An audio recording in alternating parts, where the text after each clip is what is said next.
আজ ১লা জানুয়ারি বছরের প্রথম দিন। আজকের এই বিশেষ দিনেই ঠাকুর শ্রী রামকৃষ্ণদেব কল্পতরু হয়েছিলেন। নতুন বছরে রামকৃষ্ণদেবের আশীর্বাদ নিতে সকাল থেকে বেলুর মঠে ভক্ত সমাগম। ভোর ৫টায় ঠাকুর শ্রী রামকৃষ্ণদেবের মঙ্গল আরতির মাধ্যমে পুজো করা হয়। সারাদিন নানান অনুষ্ঠান হবে। আজ প্রচুর ভক্ত সমাগম হয় বেলুর মঠে। বেলা বাড়ার সাথে সাথেই ভক্তের ঢল নামে। আজকের বিশেষ দিনে খিচুড়ি ভোগের ব্যবস্থা করা হয়। তো হ্যাপি নিউ ইয়ার, ইংরেজি নববর্ষের প্রথম দিন, পাশাপাশি আজ কল্পতরু।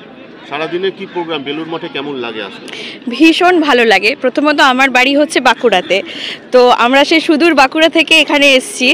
আর এই এত সুন্দর পরিবেশ আমাদেরকে ভীষণ ভালো লাগে। আর এই বেলুর মঠ এলে একটা অসম্ভব মনে শান্তি আসে।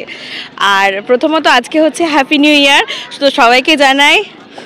আর শুভ কল্পতরু উৎসব। এই কল্পতরু উৎসব হচ্ছে একজন বৃক্ষকে বাঁধা হয় এবং তার কাছে বেঁধে মনস্কামনা জানানো হয় এবং তিনি সকলের মনোবাঞ্ছা পূর্ণ করেন। আর এটাই। সারাদিন কি করবেন?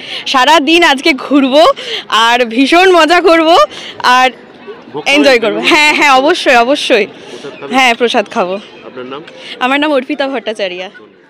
ধন্যবাদ।